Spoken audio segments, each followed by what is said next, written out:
O bate-papo de hoje é sobre gestão, é sobre marketing, é sobre as finanças do futebol. Vamos focar no futebol brasileiro, mas claro, sempre estendendo esse leque, porque a gente não consegue falar apenas de um ator, de um agente, de um player do futebol, já que hoje o mundo, e claro, o futebol está globalizado. Todo o mundo hoje fala inglês, fala espanhol e bebe das mesmas fontes de conhecimento. Por falar em conhecimento, para trazer esse assunto, eu quero convidar uma autoridade para mim quando a gente fala de gestão de marketing, que é o Amir Somoge. O Amir eu conheço há alguns anos, a gente participou de uma reunião da Universidade do Futebol, capitaneada pelo professor João Paulo Medina, e ali a gente teve contato, eu pude conversar mais com o Amir, claro que já acompanhava o trabalho dele em blog, em rede social, mas ali eu pude conhecer de fato o Amir e o conhecimento que ele tem é muito grande, é muito vasto, por isso que eu quero trazer o Amir para todos nós podermos discutir e aprender um pouco mais sobre esse assunto. Amir, então, cara, você já deve ter falado isso inúmeras vezes, mas nunca é demais repetir. Conta um pouco da sua história, como que você foi parar nesse alto escalão, porque eu te coloco de verdade mesmo, Amir, hoje como uma das grandes autoridades, se não a autoridade do futebol brasileiro, quando o assunto é gestão, marketing, finanças, enfim. Então, como foi essa sua caminhada, essa sua formação? Eu sei que você já esteve fora do país também, aprendendo, estudando, enfim. Conta um pouco para quem está acompanhando. A gente até quer seguir também esse rumo, né? Essa sua mesma carreira. Enfim, como que foram os passos que você foi dando aí ao longo do tempo? Amir, grande abraço. Obrigado por ter aberto um espaço na sua agenda. Muito legal, Marcelo. Obrigado pelas palavras. Realmente é uma honra poder estar aqui, poder debater o futebol fora das quatro linhas, nessa questão do ambiente de negócios. E essa foi a minha paixão desde muito tempo. Eu venho já trabalhando com isso. Eu trabalhava, como todas as pessoas, no mercado corporativo, trabalhando, e infeliz com um jovem, né, um pouco com aquela inquietude do jovem de pensar, estou falando quando eu tinha 24, 25 anos, que não era isso que eu queria, trabalhava num grande banco, não era feliz, o ambiente ali era um ambiente corporativo, e eu comecei a ler sobre a evolução, porque na década de 90 houve uma evolução muito grande da gestão do futebol mundial, especialmente europeu, claro, e aí, em cima disso, eu decidi ir embora do Brasil fazer um curso na Espanha. Não havia tantas oportunidades como hoje, até por EAD, né? Você consegue fazer muita coisa boa. Estamos falando de 99 e 2000, né? Outros tempos. A internet ainda bem incipiente, já existia internet, claro, mas não no nível que a gente tem hoje, era de escada, por exemplo. E eu fui morar em Barcelona, fiz um curso lá, fiquei um tempo lá, voltei, e a partir de então abri minha empresa, não a Sports Velho, mas uma empresa onde eu trabalhei como consultor, depois transitei um pouco como executivo de grandes consultorias, auditorias, sempre transitei entre o marketing e a gestão, então embora a minha formação seja na SPM, em administração de empresas, sempre olhei muito para o marketing, sempre me interessei muito para o marketing, mas o futebol, eu percebia claramente que o futebol não dá para você olhar só para o patrocínio, para o licenciamento, para a receita de estádio. E a gestão? Para onde vai esse dinheiro? Qual é o papel do futebol nisso tudo? Então, logo no início da minha trajetória, eu decidi investir muito em planejamento estratégico, avaliação econômica, análise econômica de clubes pelo mundo e depois no Brasil. Então, eu fui pioneiro no Brasil em fazer estudos nessa área. Estou falando que eu comecei isso em 2004, 2005. Quer dizer, estamos falando aí de um longo período de análise, então eu tenho a base de dados mais longa, eu tenho um maior número de balanços, porque na verdade eu comecei a captar esses balanços quando eu comecei a pensar em trabalhar com isso. De cara eu fui atrás dos balanços, porque eu trabalhava em banco, eu já tinha uma certa habilidade com análise econômica, embora trabalhasse na área de marketing. E aí, em cima dessa visão, em 2018, quer dizer, muito tempo depois, eu acabei convertendo a minha empresa, que levava o meu nome, na Sports Velho, cujo objetivo, o nome já diz, é pensar muito marketing, gerando valor para o cliente, mas também avaliando o esporte, porque eu já identifiquei essa tendência, eu brincava com os experts de Big Data, de que eu era um Big Data artesanal, eu pegava um balanço pela mão, sentava no Excel e colocava, com o maior prazer. Eu nunca tive problema com isso, eu gostei de fazer isso. Hoje em dia, tem os robôs analisando, mas assim, o que eu tenho no Excel vale ouro. Então, hoje, eu tenho uma análise mais dinâmica, graças às ferramentas que o mundo proporciona, mas, naturalmente, a minha base de dados é um grande ativo. Então, hoje, eu atuo com o patrocinador, mas o patrocinador quer saber do clube, qual a melhor propriedade. Então, o que eu percebi? Que toda essa história que eu construí analisando clubes, embora atue com clubes, atendi recentemente Figueirense, Botafogo de Ribeirão Preto, quer dizer, outros clubes até menores, mas o que eu percebi?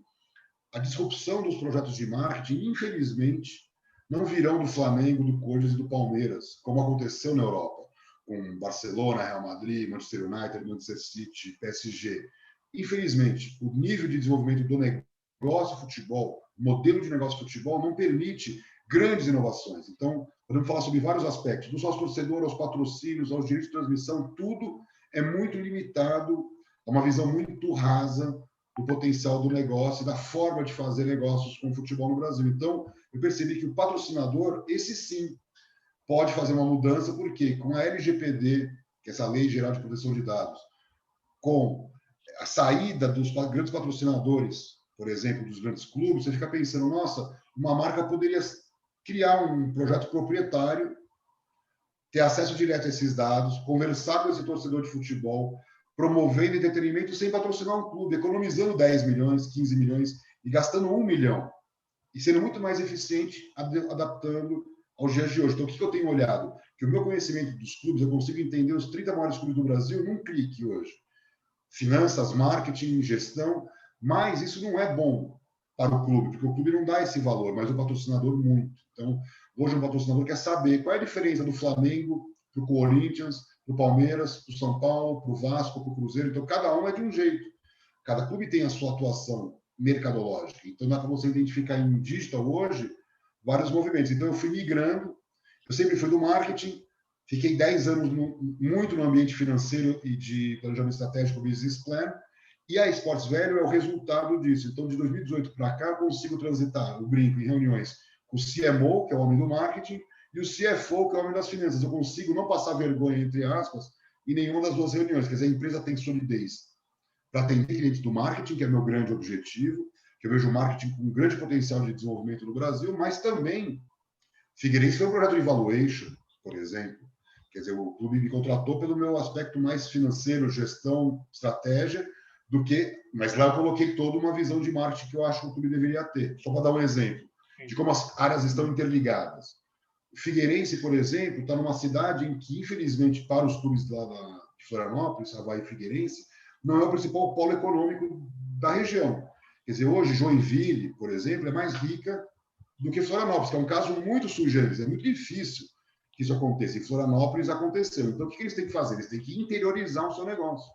Então, minha visão de gestão é fazer o valuation, mas até chegar no valuation, eu falei, olha, por que vocês não analisam e para o interior, como fez o Atlético Paranaense, que é um clube muito bem estruturado e que fez a base de crescimento dele muito para o interior do estado, porque há também no Paraná uma visão muito louca de que Londrina não torce para o Atlético Paranaense.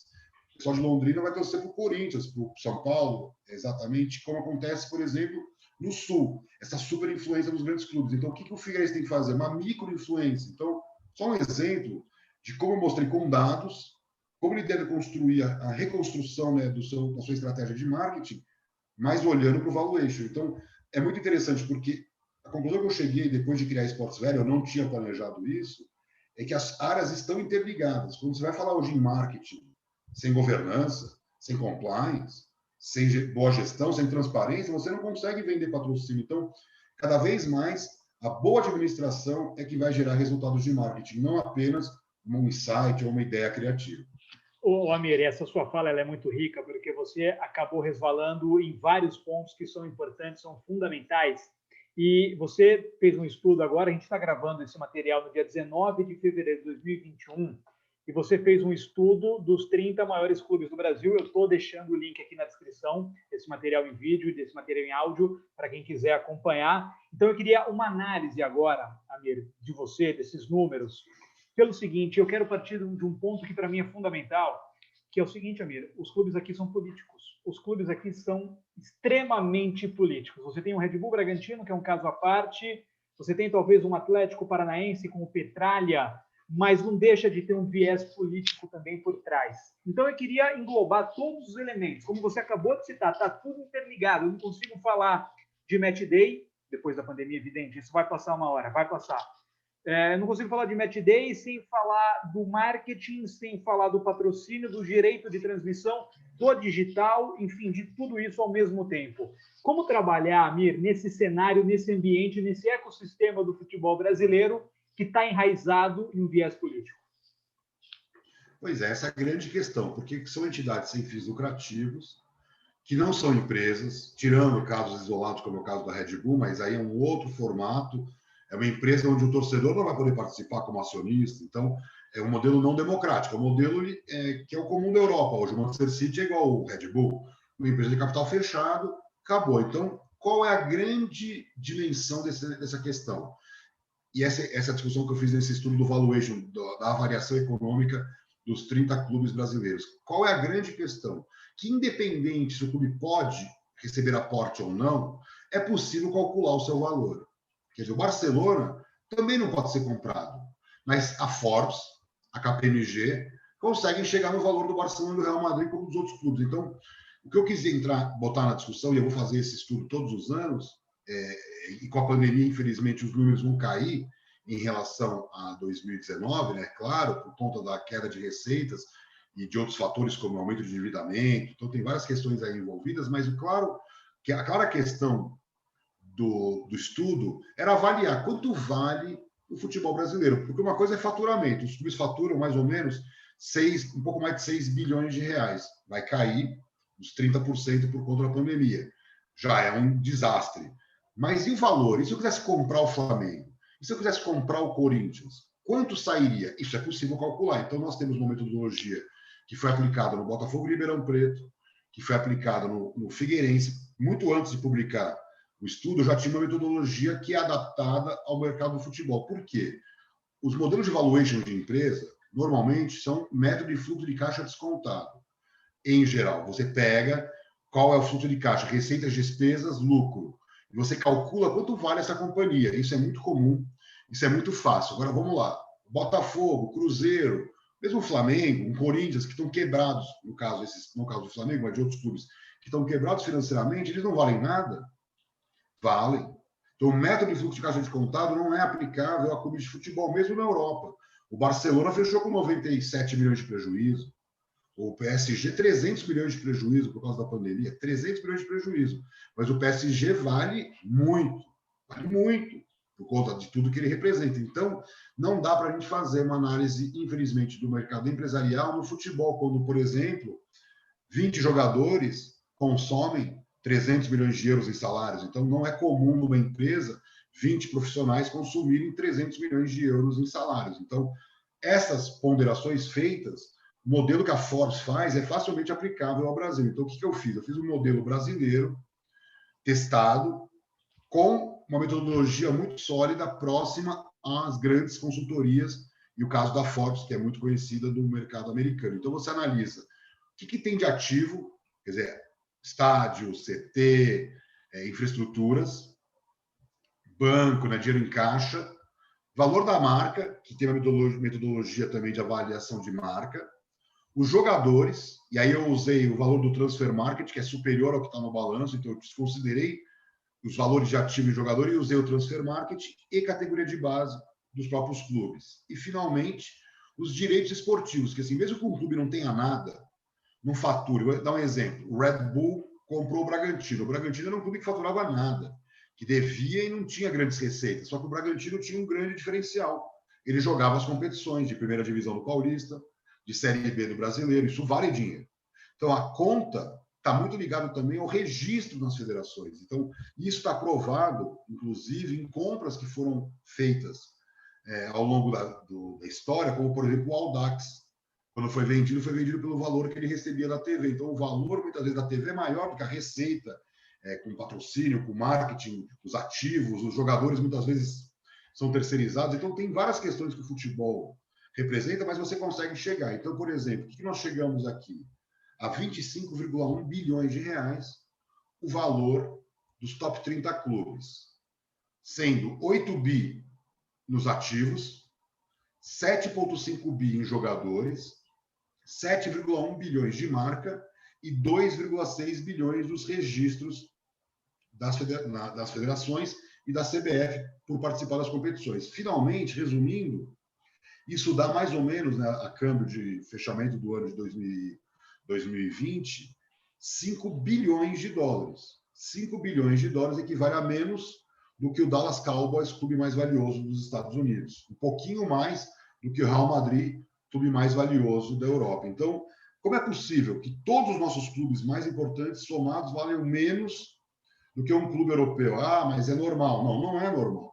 É anormal que, por exemplo, a receita de todos os clubes brasileiros com patrocínio seja menor do que tudo que o Barcelona fatura com patrocínio num ano. Então, não é possível que somar os 20 clubes brasileiros, ou os 30 clubes brasileiros, serem menores em faturamento de marketing do que o Barcelona. Então, o que esses estudos estão mostrando? Que essa história da má gestão dos clubes, da baixa receita dos clubes, e agora, com essa questão econômica do país, essa crise que a pandemia trouxe para todo mundo, trouxe para o Barcelona, trouxe para o Dallas Cowboys. O Dallas Cowboys tem um estádio que está fechado, também não tem público, quer dizer, então é ruim para todo mundo, mas o que ficou ruim é que agora com o câmbio a 5,5, e com as baixas receitas e com a má gestão, nós estamos perdendo um espaço importante no cenário internacional. Então, mas nós vendemos jogador, ninguém discute.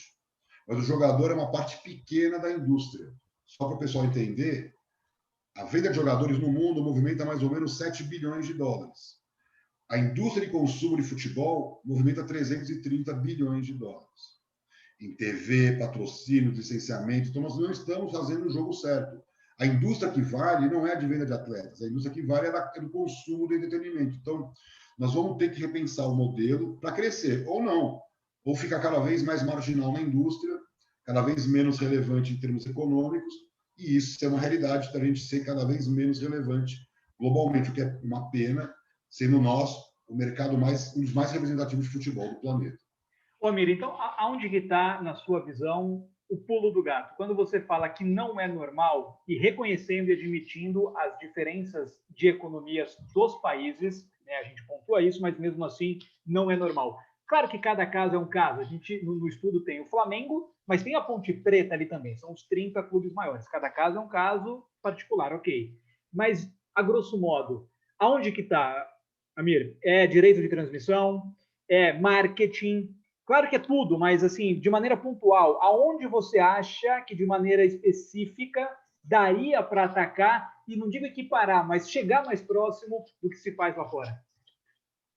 A gente faça uma média, ou faça um traço, né, de tendência, comparando Ponte Preta e Flamengo, Corinthians e Juventude, São Paulo e Avaí. O que assemelha todos esses clubes? O que coloca eles numa situação muito parecida, mesmo que um fature 10 milhões e o outro 1 bi, como é o caso do Flamengo, que ele chegou a 150 milhões de faturamento em 19, deve cair para uns 660 em 2020, mas não importa, é um clube gigantesco. É o modelo de administração. A cada 3 anos, eleição, conselheiros que não entendem nada de gestão tomando decisões importantes, porque sempre lembrando que, como era uma empresa privada, se é uma SA de capital aberto, você tem um conselho de administração, membros, alguns fazem parte da gestão, presidente, vice-presidente da empresa, muitos conselheiros profissionais emitindo opiniões técnicas. Olha, a empresa deve comprar essa fábrica, deve abrir um escritório em Xangai, deve criar uma estratégia de XYZ. É assim que funciona. Então, o executivo vai seguir o que o conselho de administração decidir. Como é num clube? Existe um conselho de administração, entre aspas, que são quem?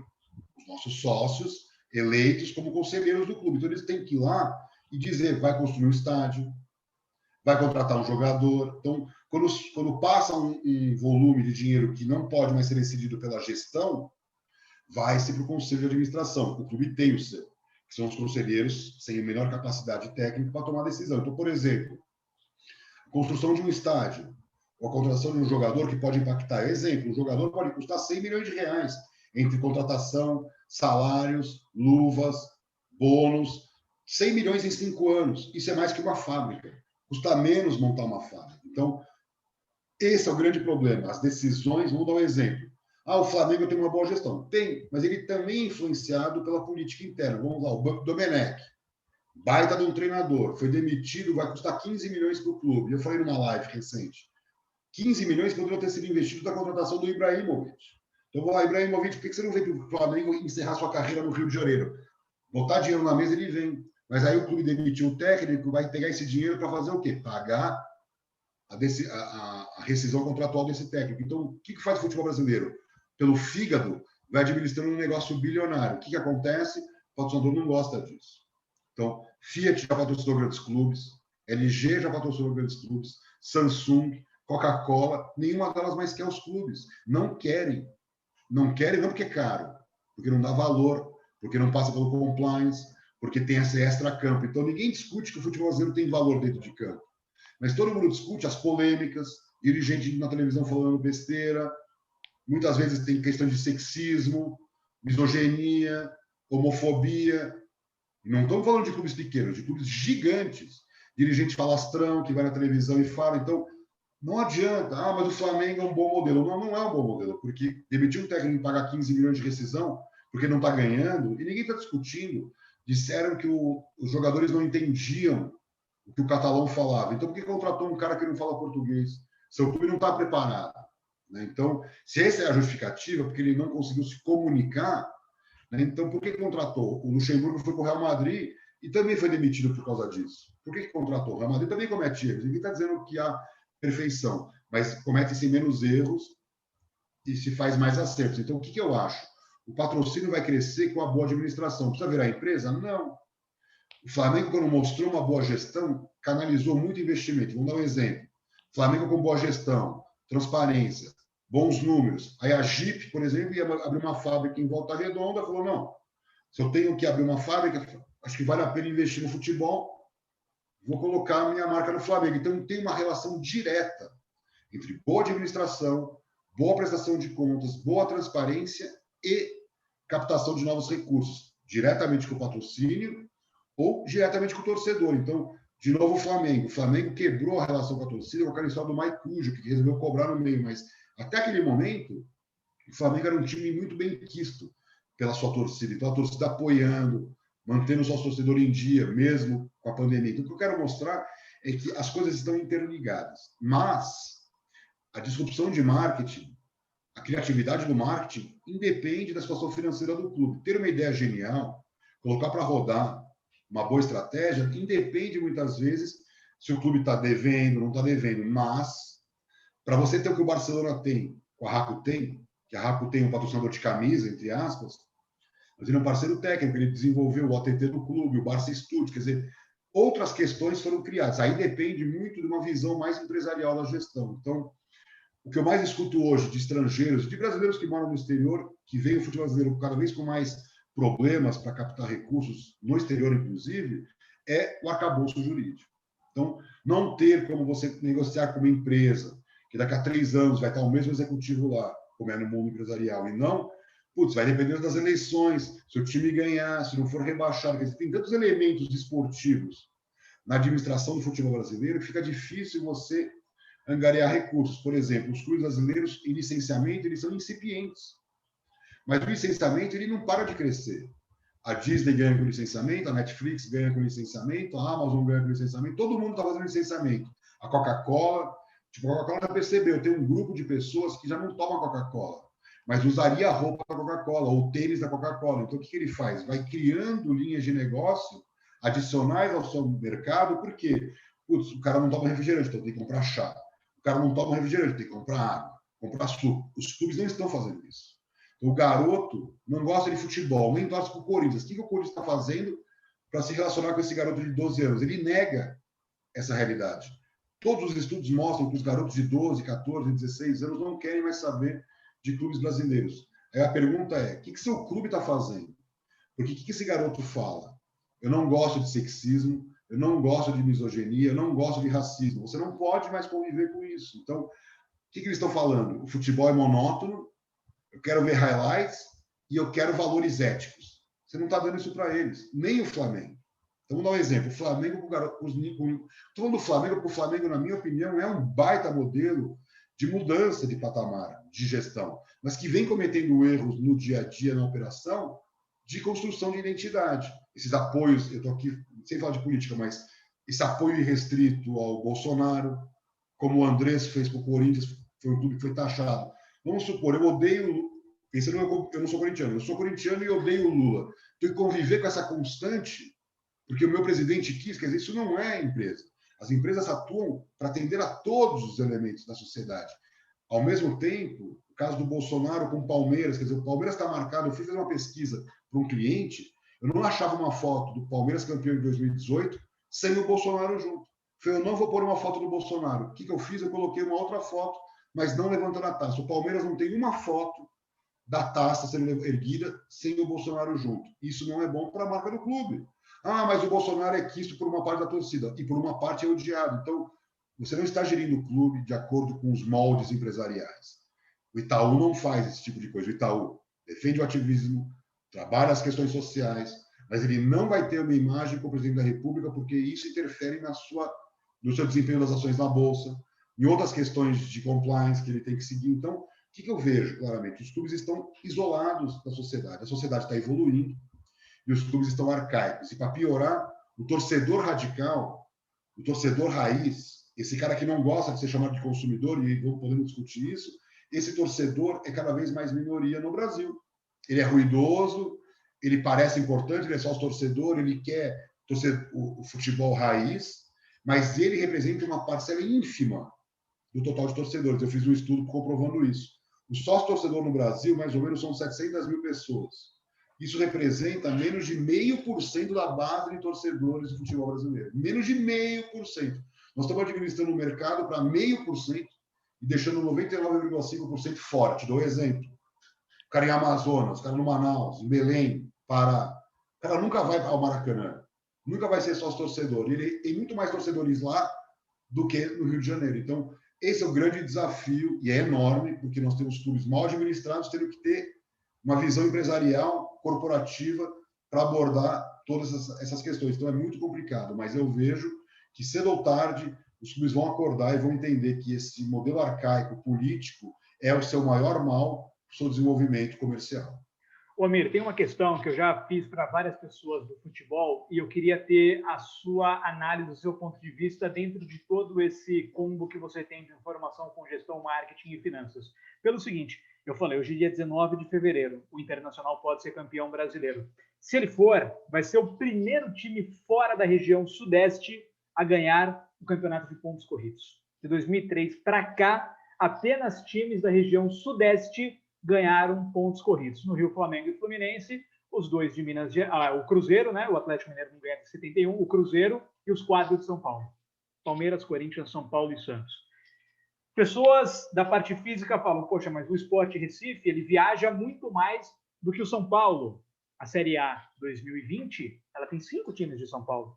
Uma viagem para Bragança, uma viagem para Santos, de ônibus.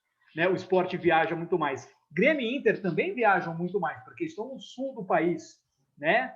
Então, eles priorizam Copas. Muita gente fala, o Grêmio não leva a sério o Campeonato Brasileiro. Pessoas da parte física falam desse viés, das viagens que pro alto rendimento, um dia a mais ou a menos descansando vai fazer a diferença de alguns pontos que separam um time campeão. Pessoas da gestão falam, poxa, mas Corinthians e Palmeiras, ok, eles ganharam já esse campeonato de pontos corridos, mas no mesmo formato já foram rebaixados também. Então, até que ponto isso explica? Né? O Vasco está na região sudeste, mas caiu o Botafogo também. Botafogo, terceiro rebaixamento. O Vasco, se cair, será o 4º rebaixamento. Então, do seu ponto de vista, Amir, como que você explica isso? Caso o Inter seja campeão, vai ser o primeiro time fora da região sudeste a ganhar esse campeonato, que vem desde 2003. Se for o Flamengo, a gente mantém essa linha. Dentro do que você estuda, Amir, como que você explica esse fenômeno? Bom, primeiro, a questão do pontos corridos. O pontos corridos coloca um marco regulatório no futebol brasileiro, no sentido que, a partir de agora, não dá mais para você levar nas coxas a fase de classificação e dar tudo no mata-mata, tipo contratar jogador para o mata-mata, ou guardar energias, né, como você falou, do ponto de vista econômico. Por quê? Você precisa ter orçamento de janeiro a dezembro. E isso é o normal das ligas domésticas. Na Alemanha tem Bundesliga desde a década de 60. Então não dá para você falar que é algo novo. Não é novo para nós. Essa bagunça que era o futebol brasileiro, 40 times jogando uma Série A, como foi na década de 80. Então, erroneamente, as pessoas falam que os maiores públicos aconteceram na época áurea do futebol, quando você tinha 200 mil no Maracanã. Tinha jogo de 3 mil pagantes, jogo sem importância. Então, grande parte dos jovens desconhece o que era o seu time jogar, não entrar no mata-mata e simplesmente 6 meses antes da competição terminar, você não ter mais o que assistir. e você não percebia como isso a indústria não crescia. Então, hoje o pay-per-view paga muito, os clubes que têm camarotes, season tickets, tudo isso depende da previsibilidade. Então, por exemplo, Inter e Grêmio realmente faturam menos de televisão e de patrocínio que Palmeiras, Corinthians e Flamengo, por exemplo. Mas faturam mais de sócios. Então, a complementação que o Inter tem com o sócio e venda de jogador, claro, faz uma diferença na comparação com o Vasco, por exemplo. Por que o Inter e o Grêmio vão melhor que o Vasco? Ou que o Botafogo? Ou mesmo que o Fluminense? O Fluminense foi campeão porque ele dobrava o seu orçamento com a Unimed. Ele não estaria nesse rol. Ele não tem orçamento para ser campeão brasileiro. Mas como a Unimed dobrava o orçamento de futebol dele com recursos externos, parecido com o que o Palmeiras teve da Crefisa, então isso acabou impulsionando. Então, o fator econômico pesa, Sudeste é mais rico que Sul e Nordeste. A questão de viagens, eu acho que pesa no sentido de que eu tenho que ter mais plantel. Então, foi feito um estudo do CIES, da FIFA, recente, com 4 ligas latino-americanas. A brasileira é a que mais tem número de jogadores, na média, 36 jogadores por plantel, contra 25, 24 de outras ligas latino-americanas, falando. Então, o número mágico seria ter 25 atletas por equipe, não 36. Reduziria custo, mas talvez o Inter e o Grêmio não tivessem plantel, porque eles têm orçamento, então eles têm uma enxada de plantel para poder participar melhor de uma competição. O Palmeiras também, acho que tinha 50 jogadores no elenco num dado momento. Então, o que eles fazem? Eles fazem uma gestão do excesso. Então, eles pecam pelo excesso. Então, o que o Inter vai fazer? Vai ser campeão e vai fechar no prejuízo. Corinthians e Grêmio. O Grêmio agora menos, mas no passado eram campeões com prejuízo, mesmo no mata-mata. Corinthians era campeão brasileiro com um baita de um rombo financeiro. Por quê? Porque o Atlético Mineiro, o Cruzeiro, por quê? Porque a conta eu tenho que gastar 400 milhões. Mas se eu faturar 300, fecho com prejuízo, mas pelo menos eu gastei os 400. Então, a meta não é fechar no 0-0, a meta é ser campeão, para aquele dinheiro adicional de premiação tentar equilibrar a conta. Essa é a loucura. Então, eu vou tentar vender jogadores. O que o Inter faz? Mete um orçamento lá nas alturas, deve imposto, não paga fornecedor, mas vai tentando ser campeão. E aí, quando ganha, que nunca foi campeão, né, do brasileiro, foi da Libertadores, tal, mas nunca foi do brasileiro. Aí, quando ganha, dá aquela falsa ilusão de que está com as contas equilibradas. Cruzeiro fechava com 18 milhões de prejuízo. Aí fechou com 400 milhões de prejuízo quando deu o rolo da FIFA e do rebaixamento. Quer dizer, então, essa é a linha tênue, é o fio da navalha. É o PSG. O PSG vinha enganando com os patrocínios inflados, era isso que ele fazia. Veio a pandemia, 300 milhões de prejuízo num ano. Isso não é viável. Barcelona, 100 milhões de prejuízo num ano. Roma, 200 milhões de prejuízo num ano. Então, essa é a realidade. Os clubes alavancados aparecem na crise. Então, o Grêmio fechou com superávit, enquanto o Palmeiras estava com 130 milhões de prejuízo. Aí o Palmeiras foi campeão da Libertadores, premiação em dólar. O Palmeiras foi para o Mundial, mesmo que não tenha conseguido performar, vai ter uma premiação em dólar e vai enganar o leitor do balanço, que vai ver o balanço melhor. E o dirigente faz isso, ele fala do extraordinário, né, de uma receita extraordinária, como se ela fosse recorrente. Então, o Inter, se for campeão, pode ter certeza absoluta, ele vai estar mais endividado, mesmo sendo campeão. Isso não é incomum no futebol brasileiro, o clube se endividar para ser campeão. Então, eu torço muito para o Inter ser campeão, mas eu falo isso de coração. Eu não sou gaúcho, não tenho nenhuma relação com o Colorado, mas eu sei que os meus amigos do Rio Grande do Sul, o valor que eles vão dar, a parte vermelha, lógico, o valor que eles vão dar para esse título que não vem desde 76. Então tem um peso, com a história de 2005, né, do Corinthians, tem um peso muito grande para o Colorado esse título. Então é importante para o futebol brasileiro. Eu sempre torço para o futebol brasileiro, eu sempre torço em favor da evolução estrutural do futebol brasileiro. Então, se o Inter for campeão, mesmo com esses defeitos de gestão, eu sempre torço para o Atlético Paranaense, para o Flamengo, mas nesse momento seria muito positivo para o mercado brasileiro um time do Rio Grande do Sul se sagrar campeão, na minha opinião, de uma competição tão importante como o Campeonato Brasileiro. Mas sempre com uma ressalva. Poucos são os clubes bem administrados que se sagram campeão. No ano de 2019 aconteceu um fato muito marcante, que o Flamengo foi campeão brasileiro e o Atlético Paranaense foi campeão da Copa do Brasil. Então, as duas competições foram dominadas por times bem administrados. E o Flamengo sendo campeão da Libertadores domina completamente esse cenário. Aí você pega, por exemplo, o exemplo de fora da América Latina, de fora do Brasil, na América Latina, acontece o mesmo. Um Deportivo Del Valle, um Atlético Nacional, o próprio River, que tem dívidas, mas quando você olha as dívidas do River e do Flamengo, ou do Cruzeiro, ou do Corinthians, são insignificantes. O River não tem 200 milhões de dívida, né, de reais. Então, o que eu quero mostrar? Que nós temos, sim, um mercado hoje muito inflacionado, mal administrado, que encobre má gestão com venda de jogadores e algum bom resultado em campo. E todos os demais, pega o caso de São Paulo, dívidas estratosféricas. O próprio Palmeiras, dívidas estratosféricas. Santos, parece que a dívida do Santos está na casa dos 700 milhões. Quer dizer, como é que vai fazer? Não, o clube tem que crescer muito para poder equilibrar financeiramente. Então, na minha opinião, o futebol brasileiro não se sustenta e a pandemia veio para trazer isso à tona. Então, os balanços de 2020 vão assustar pelo grau de endividamento e o rombo financeiro de boa parte dos clubes brasileiros. Amir, para a gente já partir para um final, poderia ficar horas aqui falando com você, porque o seu conhecimento ele é muito vasto, mas esse futebol pós-pandemia, Amir, não sei se vai ser daqui 6 meses, um ano e meio, quando o público vai voltar, mas vai voltar, né? E a gente tem um legado nessa palavra que foi tão usada. Eu falo não só das arenas, que ficaram excelentes arenas para o nosso futebol, né? Não estou discutindo os meios, aqui para mim é falar do futuro e a gente tem excelentes estádios hoje. A gente tem recursos humanos cada vez mais capacitados, você deve conhecer também, assim como eu, pessoas boas que estão no mercado. Falamos do viés político, mas tem pessoas boas em operações de arenas, pessoas boas no marketing, na comunicação, enfim, os clubes hoje estão investindo cada vez mais nisso, em que pese o viés político. Como que você enxerga esse futebol pós-pandemia, sem falar de prazo, Amir, mas assim, você falou das dívidas, cara, que curioso, o Santos, nesse viés que você trouxe, de dívidas, o Santos, na pandemia, teve que cortar salário de 30% de todo mundo de maneira unilateral, teve jogadores na justiça, chegou à final da Libertadores. Né? O futebol ele é mágico, ele é maluco por conta dessas situações. Ele perdeu com um gol 53 no segundo tempo. Mas, enfim, esse Palmeiras, que tem um estádio que dá muito dinheiro, vai dar nesse mundo pós-pandemia. O Corinthians, games rights vendidos durante a pandemia. Esse Flamengo, meio que às vezes se perdendo, como você citou, nessa questão da política interna do clube. Como que vai ser, Amir? O São Paulo com um novo presidente, o Júlio Casares, que é uma figura do marketing, tentando trazer novas ideias, mas encalacrado naquela política que você conhece também do São Paulo. E aí, Amir, como que vai ser esse cenário para a gente fechar do futebol brasileiro pós-pandemia?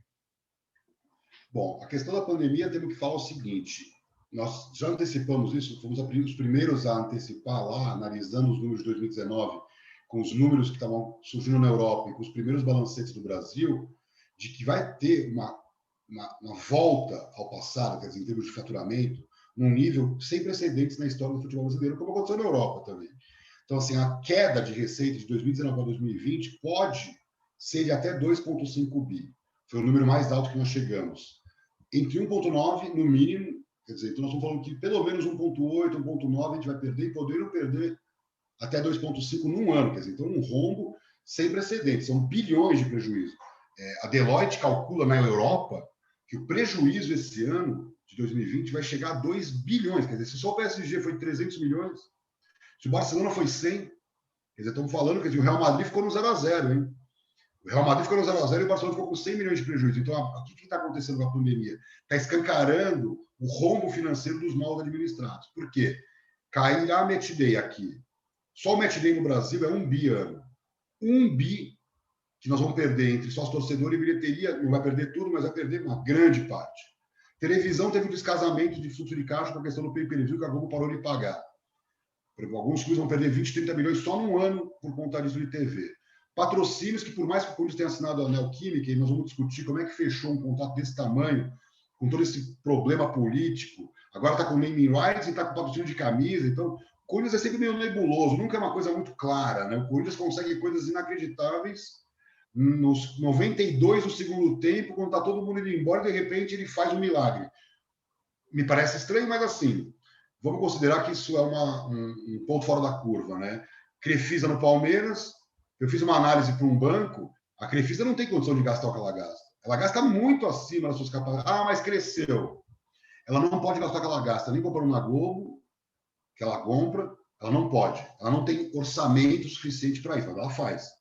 Bancos muito mais ricos do que a Crefisa, muito mais ricos, gastam muito menos proporcionalmente ao tamanho em verbas de patrocínio de esporte. Então, eu estou indo a fundo nos números para poder entender Então, você tem ali um mecenas, como a Unimed foi no Fluminense. Então, mecenas também é ponto fora da curva. Agora, no geral, nós estamos vendo um mercado em profunda crise, que para se reerguer vai precisar de muito marketing, e eu acho que essa questão do clube empresa vai ser um fator crítico de sucesso ou de fracasso do nosso mercado. Então, nós temos a questão estrutural, não adianta o Casares estar no São Paulo com o São Paulo vivendo a mesma estrutura que estava na época do Juvenal ou do Leque. Então, o Casares não vai ter culpa se ele não conseguir mudar. Mas o que ele tem que fazer? Ele tem que acelerar processos de mudança. A transformação digital não depende de política, é de gestão. Entregas mais eficientes para o patrocinador não depende de política, é só você fazer. Melhorar a relação com o torcedor não depende de política, é só você fazer. Desenvolver internacionalmente a sua marca, que é um trabalho de formiguinha. Lembrando que o Barça hoje tem mais torcida que o Real Madrid no mundo. E o Barça é metade do Real Madrid na Espanha. É como se o Santos fizesse um projeto de internacionalização, em 3, 4 anos passasse o Flamengo em número de torcedores. O Chivas tem mais torcedor no mundo que o América do México, mas no México o América é maior que o Chivas. Então, essas discussões que nós vamos começar a ter. Ah, mas o corintiano da Vila Matilde é mais corintiano do que um cara na Tailândia. Depende. Depende. Talvez o cara da Vila Matilde não tenha potencial de renda para consumir como um tailandês. Aí você vai ver, por exemplo, os clubes europeus, todos olharam para isso. Não dá para viver de Espanha, de Inglaterra, de França. Tem que globalizar. Então, em algum momento, nós vamos ter que discutir isso. E qual é a discussão cartesiana do futebol brasileiro, que é uma coisa que eu sofro bastante aqui no Brasil? Eles não têm uma visão multicultural e multilateral das coisas. É sempre uma coisa muito pensamento único, pensamento real, concreto do negócio. Então, por exemplo, Flamengo. Não, enquanto eu não falo com o torcedor de Manaus, eu não posso internacionalizar minha marca. Enquanto isso, clubes de segunda linha da Europa já estão internacionalizados. O Atlético de Madrid já é uma referência mundial. O Borussia Dortmund, estou falando de segunda linha porque não faturam tanto quanto o Barcelona e Real Madrid, Manchester City, PSG. Então já estão no segundo escalão. Times americanos como Seattle Sounders, Orlando City, New York Red Bulls, Dallas, só para citar alguns exemplos, Atlanta, clube jovem da MLS, que já foi campeão, esses clubes já estão no escalão superior aos nossos. A MLS está em todos os mercados do mundo, nós não estamos. A MLS já fatura mais, por conta do câmbio, a MLS já fatura mais que o futebol brasileiro. Ela tem um nascimento em 94. 94, ela é millennial, né? Ela é novinha. E nós temos 100 anos de história. E o que resolveu esses 100 anos de história? Você olha para a La Liga. A La Liga, há 10 anos, era a quarta força do futebol, dependia de 2 clubes. Hoje, Eibar, clube com uma cidade de 30 mil habitantes, jogando a La Liga. Você tem, por exemplo, hoje, um Real Betis, um Sevilha, um Real Sociedad, um Atlético de Bilbao, muito mais fortes hoje do que há 10 anos. Isso foi um movimento que aconteceu na Espanha. Hoje a Espanha é a segunda liga da Europa, só perde para a Premier League. Em termos de dimensão global, depende de Barcelona e Real Madrid? Depende. Mas vamos torcer para o Atlético de Madrid se transformar nessa força mundial. Então, como é que o Grêmio vai crescer? Não vai criar torcedor em Manaus. O Grêmio não vai crescer em Belém, nem no Maranhão. O Inter, mesmo sendo campeão brasileiro, não vai crescer no Rio de Janeiro, mas ele poderia crescer internacionalmente. Então, o que eu vejo? Que a disrupção não vai ser para todos. Eu não acho que essa mentalidade mais moderna, contemporânea da gestão serve para todos.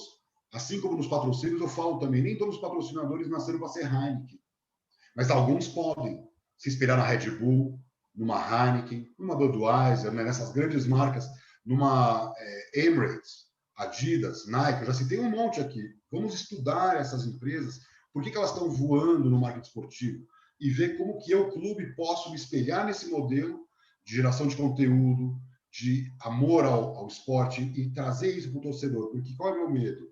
Que a geração Z, 16 a 24, não goste de futebol e daqui a 20 anos o futebol seja um esporte de nicho, de velhinho, de meia dúzia de românticos. Parece louco, mas está acontecendo um movimento hoje no esporte mundial chamado e-sports.